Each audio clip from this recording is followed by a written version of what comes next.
Hi hello welcome to 6 TV. Cancer అనేది ఒక ప్రాణాంతకమైన వ్యాధి అని మనందరికీ తెలిసిన విషయమే. అయితే దీన్ని మొదటి దశలో గుర్తించి చికిత్సను ప్రారంభించకుండా ఆలస్యం చేయడం వల్ల చికిత్సలో మెరుగైన ఫలితాన్ని పొందడం కష్టమవుతుంది. ఇప్పుడు అలోపతిలో క్యాన్సర్ వ్యాధికి శస్త్రచికిత్స, కీమోథెరపీ అలాగే రేడియేషన్ విధానాన్ని ఉపయోగించి చికిత్సను అందిస్తున్నారు. ఈ ట్రీట్మెంట్ వల్ల సైడ్ ఎఫెక్ట్స్ కూడా ఉంటాయి. అయితే ఈ రోజుల్లో చాలా మంది ట్రీట్మెంట్ పరంగా ఆయుర్వేద వైద్య విధానం సురక్షితమని భావిస్తున్నారు. ముఖ్యంగా క్యాన్సర్ విషయంలో ప్రజలు ప్రస్తుతం కొన్ని కారణాల వల్ల ఆయుర్వేద చికిత్సను ఎంచుకుంటున్నారు.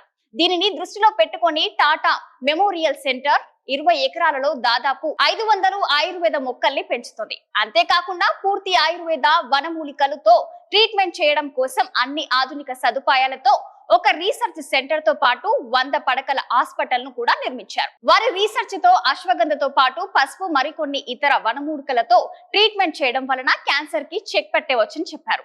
దీనికి సంబంధించి ఫిబ్రవరి 2018 నుండి రీసెర్చ్ చేస్తున్నామని డాక్టర్ విక్రమ్ గోటా వెల్లడించారు. దీనికి సంబంధించి సాంప్రదాయ పద్ధతుల్లో మరిన్ని పరిశోధనలు చేస్తున్నామని ఆయన తెలిపారు. ఆయన పరిశోధనలో ఆయుర్వేదంను ఉపయోగించుకోవడానికి కొన్ని కారణాలు చెప్పారు.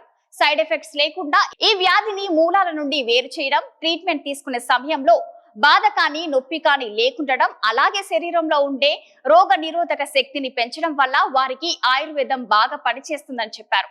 ఆయుర్వేద చికిత్స ద్వారా క్యాన్సర్ తో బాధపడేవారు శరీరం నుండి ఫ్రీ రాడికల్స్ అలాగే టాక్సిన్లను తొలగించడంలో సహాయపడుతుంది. అంతేకాకుండా ఇది వివిధ అవయవాల పనితీరును బలపరచడమే కాక వాటిని పునరుద్ధరిస్తుంది. ఆయుర్వేద మందులు రోగ నిరోధక శక్తిని పెంచడం ద్వారా క్యాన్సర్ కణాలను నాశనం చేస్తాయి. క్యాన్సర్ నివారణలో ముఖ్యంగా అశ్వగంధతో పాటు పసుపు బాగా పనిచేస్తుంది. వీటితో పాటు పలు రకాల ఆయుర్వేద వనమూలికలు ఎలా పనిచేస్తాయో కూడా వారు వివరించారు. అశ్వగంధ యాంటీ ఇన్ఫ్లమేటరీ లక్షణాలు కలిగినవి. క్యాన్సర్ బాధితులు ఒత్తిడితో కూడిన జీవితాన్ని గడుపుతుంటారు. ఎందుకంటే వారి అనారోగ్యం పరంగా వారు ఎదుర్కొనే సమస్యలు అలాగే క్యాన్సర్ తిరిగి వస్తుందనే భావన వల్ల ఆందోళన చెందుతుంటారు. అలాంటి వారికి అశ్వగంధ మంచి ఉపశమనాన్ని కలిగిస్తుంది. అశ్వగంధ ఇన్ఫ్లమేషన్ ను తగ్గించడానికి సహాయపడుతుందా అనే విషయాన్ని తెలుసుకోవడానికి శాస్త్రవేత్తలు అనేక ప్రయోగాలు చేశారు. ఒత్తిడి, ఆతృత, బలహీనత లేదా క్యాన్సర్ తో బాధపడుతున్న వ్యక్తులను అశ్వగంధ ఎలా ప్రభావితం చేస్తుందో తెలుసుకోవడానికి శాస్త్రవేత్తలు చాలా పరిశోధనలు చేశారు. ఇందులో 50% క్యాన్సర్ అదుపులో ఉంచవచ్చని తెలిసిందని ఆయన తెలిపారు. భారతదేశంలో పసుపు చాలా ప్రత్యేకమైనదిగా పరిగణించబడుతుంది. అలాగే ఇది క్యాన్సర్ ను నివారించడంలో సహాయపడుతుంది. అంతేకాకుండా క్యాన్సర్ చికిత్స కూడా ఉపయోగపడుతుంది. పసుపు ఇన్ఫ్లమేషన్ తగ్గించడంలో సహాయపడుతుంది. ల్యాబ్లలో జరిపిన పరీక్షలలో పసుపు క్యాన్సర్ కణాల వృద్ధిని నెమ్మదిగా చేయగలిగిందని మరియు వాటిని నాశనం చేయడంలో కూడా సహాయపడుతుందని తెలిపింది. గిలోయ్ అనేది శరీరంలో రోగ నిరోధక శక్తిని పెంచడానికి మరియు ఇన్ఫ్లమేషన్ ను తగ్గించడానికి ఆయుర్వేద వైద్యంలో ఉపయోగించే ఒక మొక్క. గిలోయ్ అనే మొక్క క్యాన్సర్ తో పోరాడడానికి సహాయపడుతుందని శాస్త్రవేత్తలు కనుగొన్నారు. అలాగే మన శరీరంలోని క్యాన్సర్ కణాలను చనిపోయేలా చేస్తుంది. అంతేకాదు కణితులను పెరగకుండా చేస్తుంది. ముఖ్యంగా క్యాన్సర్ వ్యాప్తి చెందే అవకాశాలను తగ్గిస్తుంది. కాకపోతే వారు ఇప్పటికే గియోల్ మొక్కను ఎంతకాలం ఉపయోగించాలనే విషయంపై మరింత పరిశోధన చేస్తున్నారు. రాచవేము అనేది మన శరీరానికి నిజంగా మేలు చేసే ఒక ప్రత్యేకమైన మొక్క.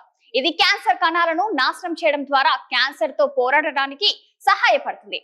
ఇది మన రోగ నిరోధక వ్యవస్థను బలపరుస్తుంది. అలాగే క్యాన్సర్ కారకాల నుండి కాపాడుతుంది. ఈ రాచవేము తీసుకోవడం ద్వారా వాత, పిత, కఫ దోషాలను సమతుల్యం చేస్తుంది. ఆయుర్వేద క్యాన్సర్ చికిత్సలో రాచవేము అనేది వివిధ ప్రయోజనాల కోసం అశ్వగంధ, పసుపు మరియు గుగ్గులు వంటి ఇతర మొక్కలతో కలిపి తరచుగా ఉపయోగించే ఒక మొక్క.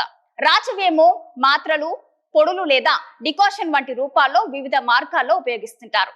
అంతేకాకుండా శతావరి, బ్రహ్మి, కథ, కాలమేఘ్, పుష్కర్ముల, భూమి ఆమ్ల వంటి వనమూలికలు కూడా కనుక్కున్నామని వాటి మీద కూడా విస్తృతంగా పరిశోధనలు జరుగుతున్నాయని డాక్టర్ విక్రమ్ గోటా తెలిపారు. దీనికోసం 300 కోట్లు కేటాయించమని పేర్కొన్నారు.